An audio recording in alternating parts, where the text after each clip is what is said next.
Hello everyone, this is the third class of Digital Systems Design lecture series. In today's class, we'll introduce the idea behind binary logic and logic gates, which are the simplest logic elements of any digital system. Although it seems simple, they form the foundation of more complex blocks, which will be discussed in later stages of this presentation today. We'll also discuss the mathematical tools that are required to design, analyze, and simplify logic functions.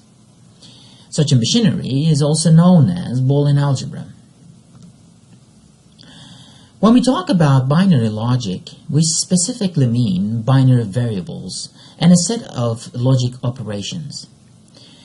We will develop on three basic logic operations today. They are called AND, OR, and NOT logic operations.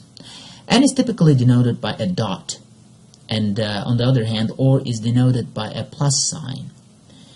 And NOT is denoted by an overbar and sometimes a quotation mark after the variable. The truth tables show how the inputs of a logic gate relate to its output.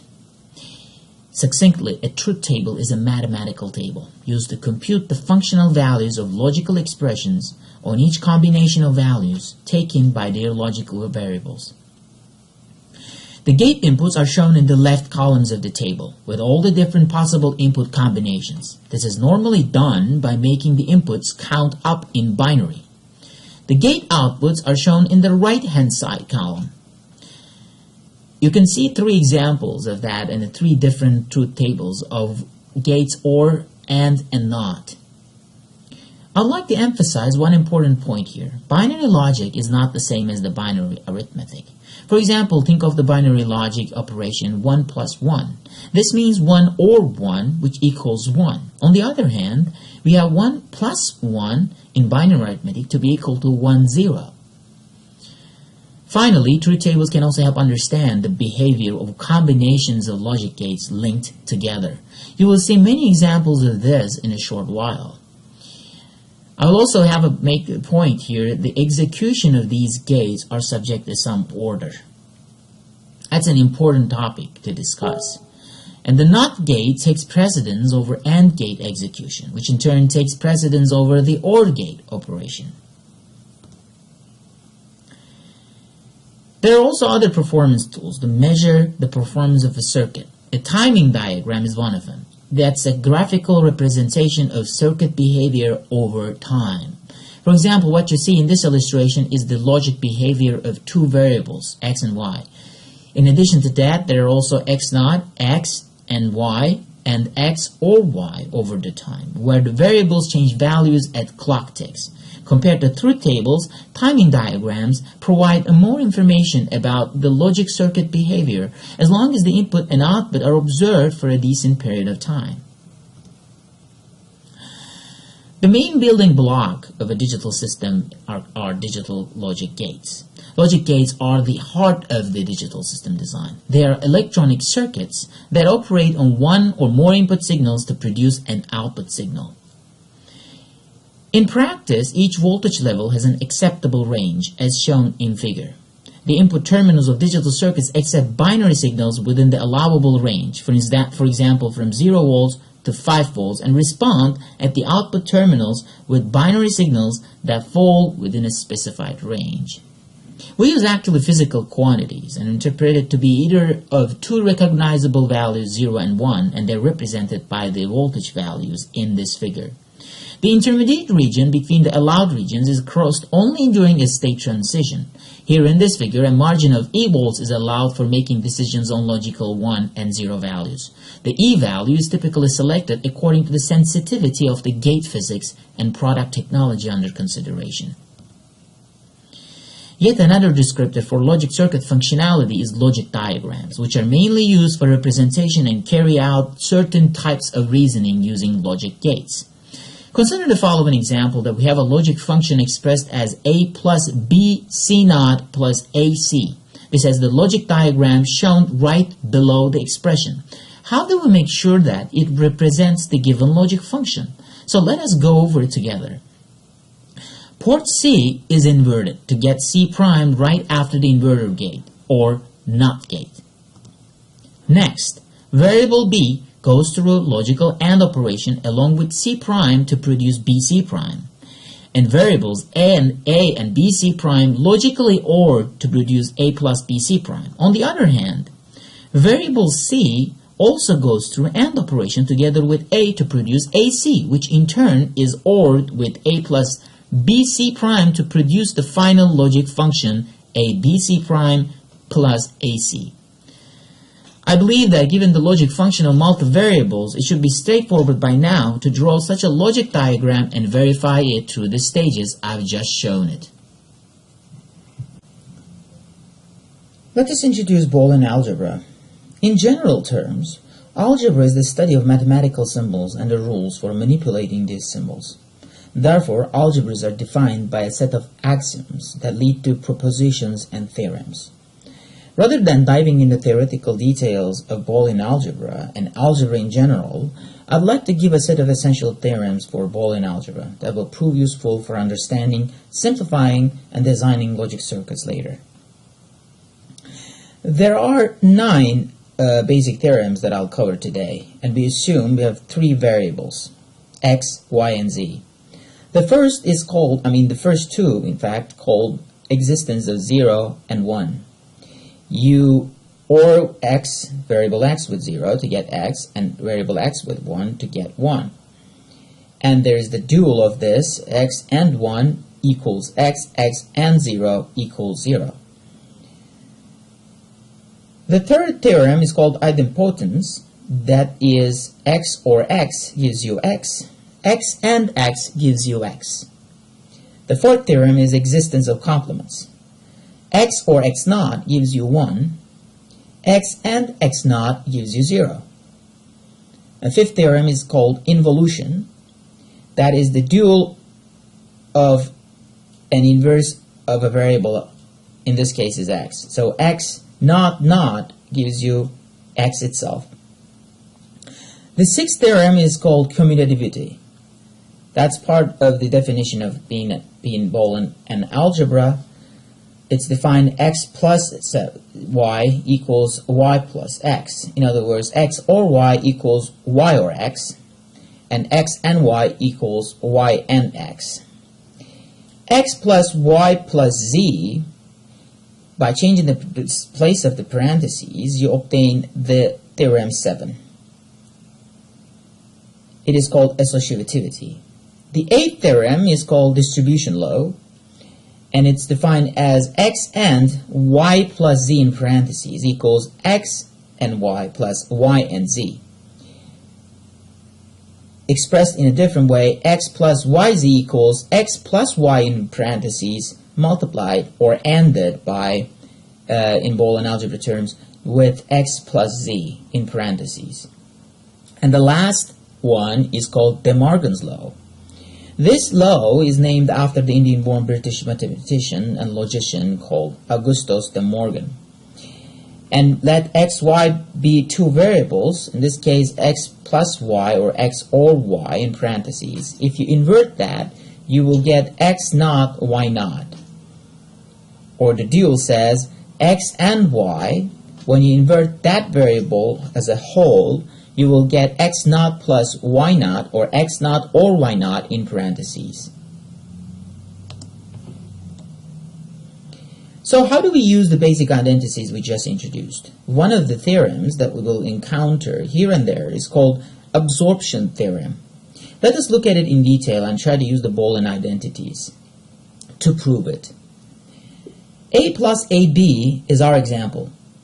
You can write alternatively this expression in a form A and 1 plus AB using the existence of 1, and use the distribution law to express it as A 1 plus B in parentheses.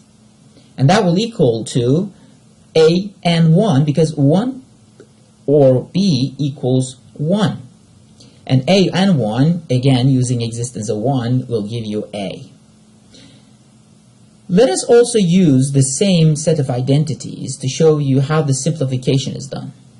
Let's consider the example y or x y naught or x naught z. If you use the distribution law, you will get y plus x in parentheses, y plus y naught in parentheses, and plus x naught z. This will give you y because y plus y naught gives you 1, and whatever you end with 1 will get you that variable itself. So we have y plus x naught z. If you use the distribution law second time, you will get x plus x naught in parentheses, x plus z in parentheses. And again, using the same kind of reasoning, you will finally get x plus y plus z. Let us observe the Venn diagram of the same Boolean expression. We start with showing the variable y, the set y in this illustration. And you will see why I'm introducing Venn diagrams in a short while. On top of that, we include the region contained by the set x, y naught.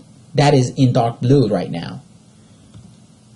Finally, we determine the region covered by the set x naught z as shown in the figure. You can now realize that the union of x, y naught, and x naught z is the same as the union of x, y, and z. It should be clear by now that the union operation in set theory corresponds to OR operation of binary logic. Similarly, an intersection operation corresponds to AND operation. The complement of a set can be thought as the same as the inverse of a binary variable. Because of this close relationship we just identified with set theory, it is easy to depict what is going on with Venn diagrams. It might be also advisable to check your solutions when you simplify a Boolean function using the corresponding set theory operations and illustrations. I've just shown an example of this. De Morgan's rule is used to complement Boolean functions. We have already seen how it works for two variables. Here, with this example, it's aimed at to see the application of this simple yet a powerful rule for multivariable case. Let's consider that example AC plus B prime in parentheses ended by B and plus AE, and we basically want to complement the whole thing. You apply the De Morgan's rule given for two variables multiple times to get the A prime B plus C prime B plus D prime plus A prime plus E prime. Using distributive law, you will get A prime B plus 1 in parentheses C prime B plus D prime plus E prime. And using absorption theorem, you will finally get A prime plus C prime B plus D prime plus E prime. If you just walk through the steps, you will realize that it's not too hard to do all this. The final expression is known as the consensus rule or theorem. Take your time to think about it, proving using the basic Boolean identities introduced earlier. We will have more time to discuss it later. As you may have realized that we need a form of expression that will allow us to perform equality comparisons easily. And more importantly, using that expression, we should have a certain correspondence with the truth table. That will help us write down the Boolean expressions of the function from its truth table without any difficulty. Don't you think that would be cool? So let's get to it. We need a form of expression to allow easy equality comparisons and have a correspondence with the truth table, as we just said. There are two common canonical forms. Any Boolean function can be written in terms of sum of products, SOP, or sum of minterms, SOM, or product of sum terms, POC, or product of max terms, POM. A minterm is an AND expression with every variable present in either native or complemented form. A max term is an OR expression with every variable present in either native or complemented form. Let us start with an example using two variables, x and y. In the table shown, the leftmost column shows the index number with its 2-bit binary representation, 0, 1, 2, and 3. The middle column shows all possible minterms for two variables. And lastly, rightmost column shows all possible max terms. Minterms are represented by lowercase m, whereas the max terms are represented by capital M.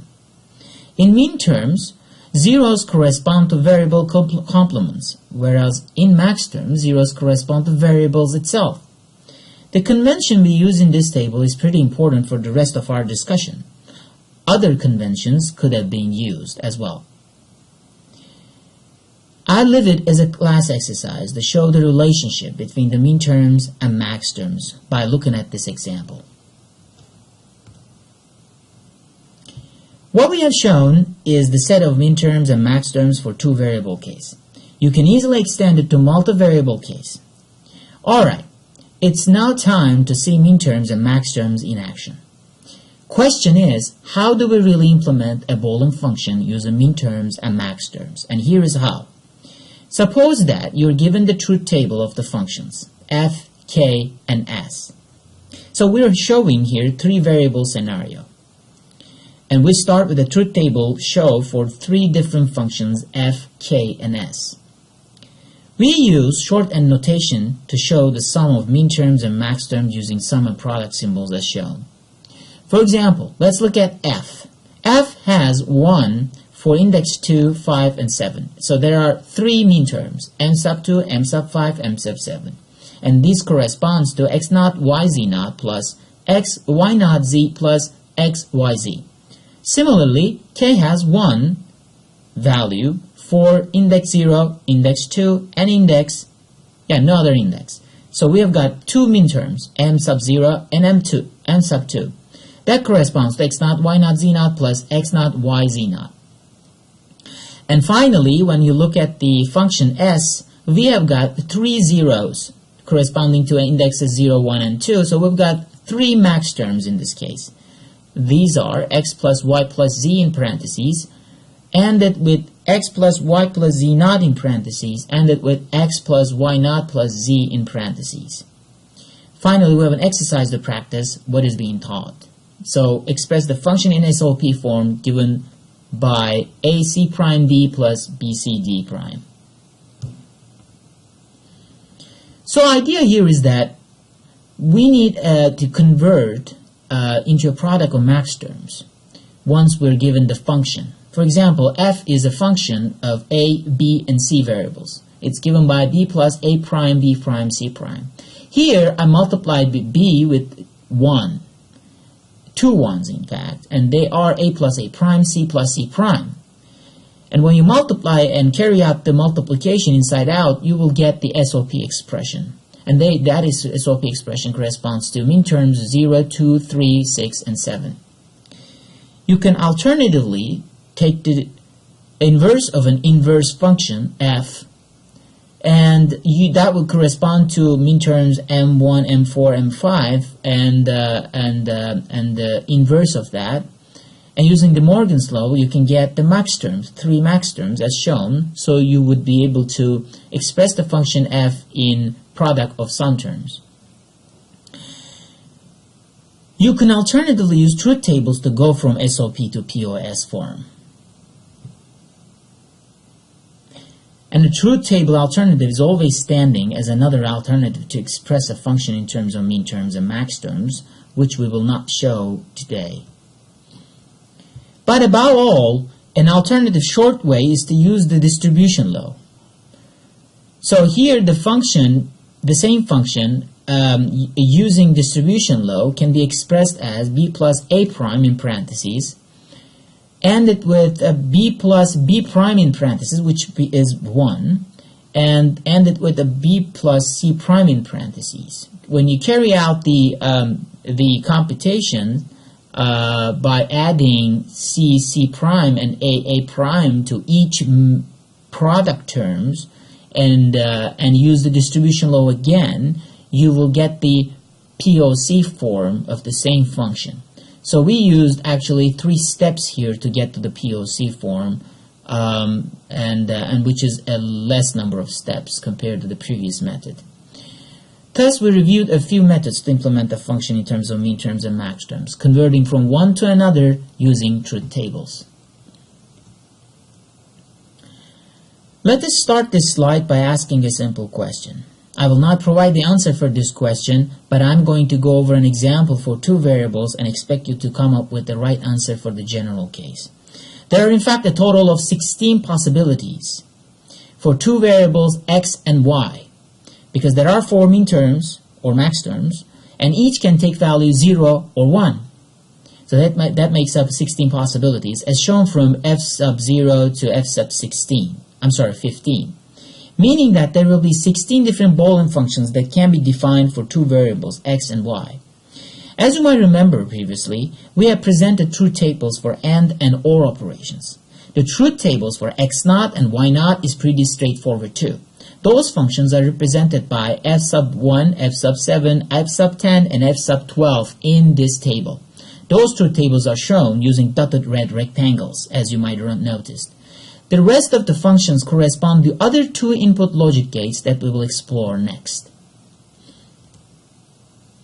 Although those functions can be written in terms of and, or, and not, it's also important to recover the other possible gates that correspond to the other entries or columns of that truth table of the previous slide.